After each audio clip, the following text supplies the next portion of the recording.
Hallo, hier ist wieder Barbara Hirsekorn aus der Aquarellwerkstatt. Herzlich willkommen zum neuen Film. Über die Wichtigkeit, korrekte Tonwerte zu erkennen und mit ihrer Hilfe zu einer klaren, kräftigen Bildaussage zu kommen, habe ich hier auf YouTube ja schon den ein oder anderen Film gemacht. Der heutige Film ist wieder als Übung zum Sehenlernen der Tonwerte gedacht. Ich könnte mir vorstellen, dass du im Anschluss an diese Tonwertübung die schöne Ansicht vom Schloss Spiez am Thuner See auch in Farbe malen möchtest.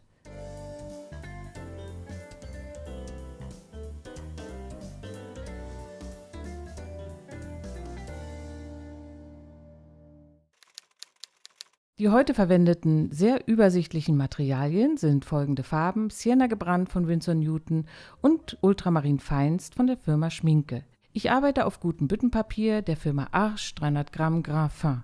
Die Pinsel sind der große Eichhörnchener-Pinsel Größe 12, der Rotmalerpinsel in Größe 10 und ein kleiner Detailpinsel in Größe 6 aus meiner eigenen Pinselkollektion.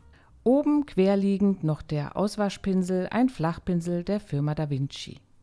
In meinen Präsenzkursen, die mich mittlerweile durch ganz Deutschland und auch in europäische Länder führen, starten wir häufig mit dem Erstellen einer Tonwertkarte. Hier üben wir, wie wir eine gleichbleibende Graumischung in verschiedenen Intensitäten aufs Papier bringen können. Mit viel Wasser in der Farbmischung werden die hellen Grautöne gemischt. Je dunkler die Farbe werden soll, desto weniger Wasser kommt hinzu.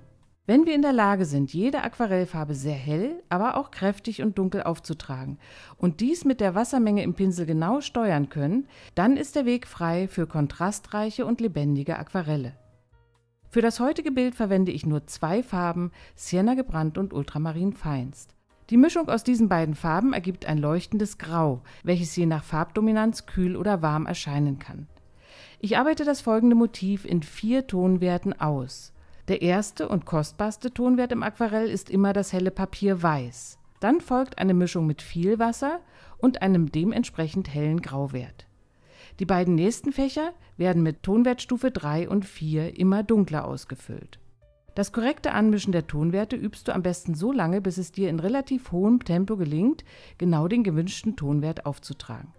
Wir müssen im Aquarell ja immer schnell sein, um die Fließeigenschaft des Wassers auszunutzen. Und deshalb ist es wichtig, das Mischen sicher und automatisiert zu beherrschen.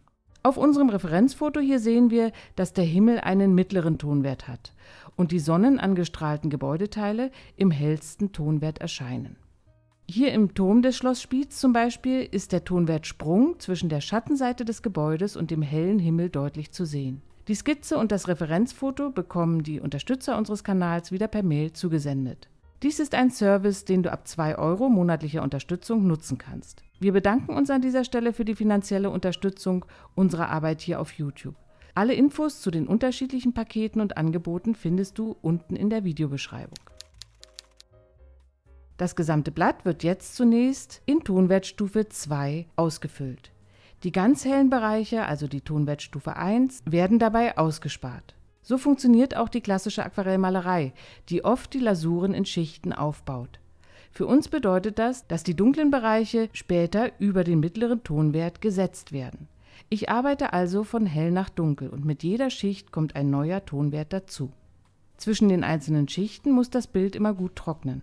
Ich arbeite mit einer Mischung aus Sienna gebrannt und Ultramarin Feinst, im Himmel mit etwas mehr Ultramarin und in den Gebäuden mit ein wenig mehr Sienna gebrannt. Mit zügigen Strichen fülle ich das ganze Blatt mit diesem mittleren Tonwert. Du siehst hier ganz schön, dass die Farbigkeit auf dem Blatt durchaus variiert, aber die Grauwertstufe der Farbe relativ gleich ist. Dies erreichst du, indem du die Farbpfütze auf deiner Palette in gleichmäßiger Konsistenz hältst.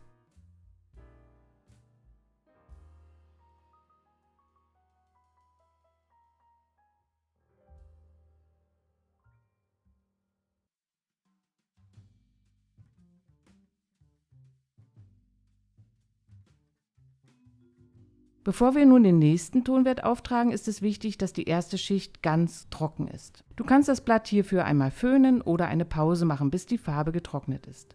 Die ersten beiden Tonwertstufen haben wir schon auf dem Blatt. Es geht nun weiter mit der dritten Stufe. Nun muss die Mischung auf der Palette etwas cremiger werden. Es kommt weniger Wasser zu der Farbe hinzu. Es werden jetzt die dunkleren Bereiche im Bild gemalt, also alles, was dunkler als die vorherige Tonwertstufe ist. Bei dieser Fotovorlage hier ist das relativ einfach zu sehen. Wenn du dir bei der Arbeit an einem eigenen Motiv unsicher bist, versuch die Augen ganz stark zusammenzukneifen und zu blinzeln. In dem Moment, in dem wir keine Einzelheiten mehr wahrnehmen können, trennen sich die Tonwerte und die Hell-Dunkel-Kontraste erscheinen. Diesen Blinzeltest nutze ich auch ganz häufig beim Plein-Air-Malen, um große Formen tonwertig zusammenzufassen und Sicherheit im Erkennen der hellen und dunklen Formen im Bild zu bekommen. Die dunkle Lasur kommt jetzt über alle dunklen Bereiche des Bildes und gibt schon Plastizität und räumliche Tiefe.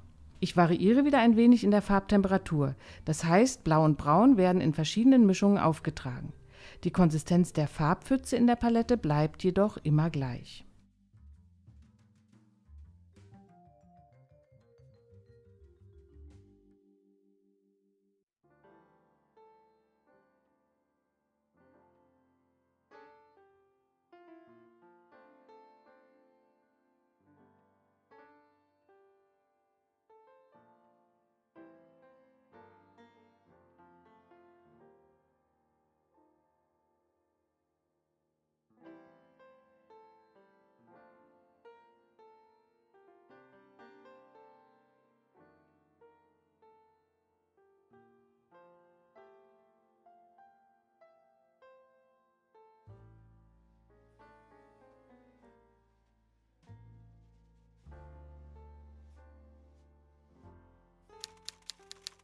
Was nun nur noch fehlt, ist der dunkelste Tonwert. Meist ist dieser starke Kontrast nur kleineren Flächen im Bild vorbehalten. Ich möchte hier aber die gesamte linke Seite der Burg Spiez noch einmal dunkler malen, um den maximalen Kontrast aus diesem Motiv herauszuholen. Wir sehen schön, wie sich das Bild jetzt in seiner Aussagekraft noch einmal verändert.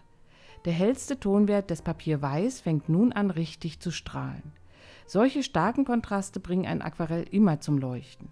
Achte darauf, wenn du die Farbe dunkel und cremig verwendest, dass du immer noch genügend Wasser in deiner Farbpfütze auf der Palette hast. Sonst wird dieser dunkle Farbauftrag zu trocken und fest. Die Farbe soll sich also auf dem Papier durch die Zugabe von Wasser immer noch ein wenig bewegen können. Auch im dunklen Farbspektrum ist eine Variation der Mischung mit Blau- und Brauntönen wieder ganz wichtig.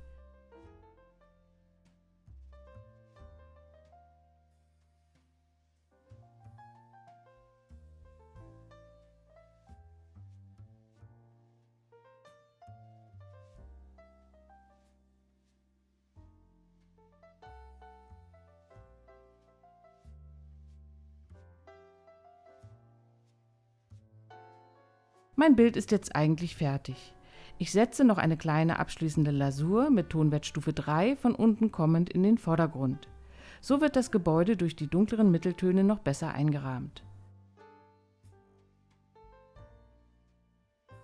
Ein paar kleine Details wasche ich mit dem Auswaschpinsel noch aus den großen dunklen Formen heraus und setze auch mit dem trockenen Pinselstrich noch ein paar dunkle Akzente. So, es ist eine schöne Tonwertstudie entstanden, die ich bestimmt noch einmal mit anderen Aquarellfarben umsetzen werde.